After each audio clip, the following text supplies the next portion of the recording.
તો ગુજરાતમાં વધ્યો છે ઠંડીનો કહેર. વાત કરીશું ગુજરાત થયું ઠંડુગાર.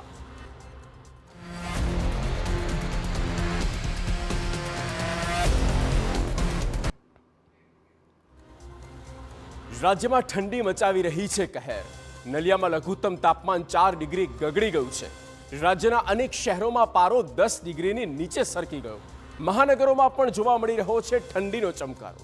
જાન્યુઆરી મહિનામાં હવે ઠંડીનો ભારે કહેર જોવા મળી રહ્યો છે, ત્યારે હજુ પણ આગામી 48 કલાક સુધી રાજ્યમાં ઠંડી ધ્રુજાવશે.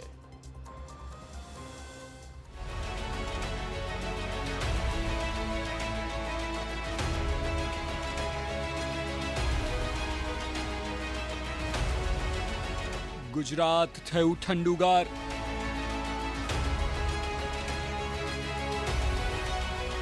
વર્ષનો સૌથી ઠંડો દિવસ.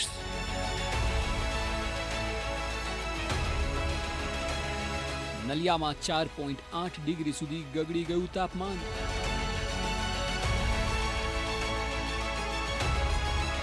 અમરેલીમાં 8.6 ડિગ્રી તાપમાન.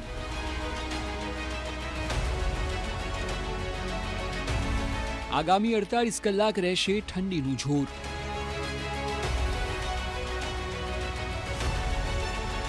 સૌરાષ્ટ્રમાં ઠંડીનો સૌથી વધુ કહેર.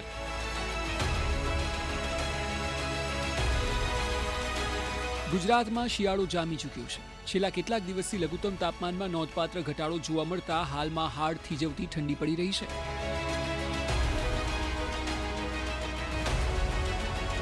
કચ્છનું નલિયા 4.8 ડિગ્રી લઘુત્તમ તાપમાન સાથે સમગ્ર રાજ્યમાં સૌથી ઠંડુ શહેર નોંધાયું છે. નલિયામાં નોંધાયેલું તાપમાન ગુજરાતમાં સિઝનનું સૌથી નીચું તાપમાન છે. આ સિવાય સૌરાષ્ટ્રના પણ ઠંડી ભૂક્કા બોલાવી રહી છે. અમરેલી 8.6 ડિગ્રી લઘુત્તમ તાપમાન સાથે બીજા નંબર પર છે, જ્યારે રાજકોટમાં પણ તાપમાનનો પારો ગગડીને 9.4 ડિગ્રીએ પહોંચ્યો છે.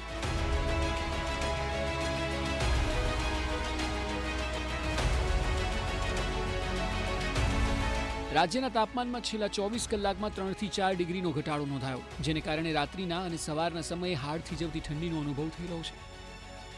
સિઝનમાં પહેલીવાર અમદાવાદમાં 11.7 ડિગ્રી તાપમાન નોંધાયું, જે સિઝનનું સૌથી નીચું છે.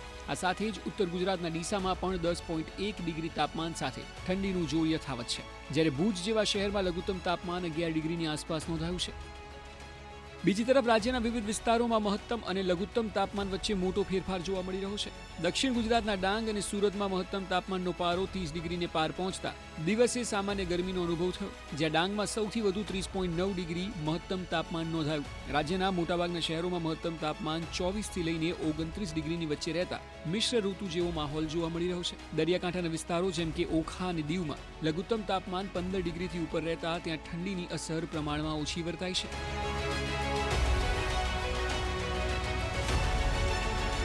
શિયાળુ હવામાનને કારણે અમદાવાદ એરપોર્ટ પર આજે વિઝિબિલિટી ઓછી નોંધાઈ હતી, જેને કારણે ફ્લાઇટ સેવાઓ પર અસર પડી છે. છેલ્લા ઘણા દિવસોથી ઘણી ફ્લાઇટ મોડી અને કેન્સલ થઈ રહી છે, ત્યારે આજે પણ રાત્રે 12 વાગ્યાથી બપોરે 12 વાગ્યા પહેલા અમદાવાદ એરપોર્ટ પરથી આવતી અને જતી કુલ 13 ફ્લાઇટ્સ મોડી પડી હતી. Bureau report TV9.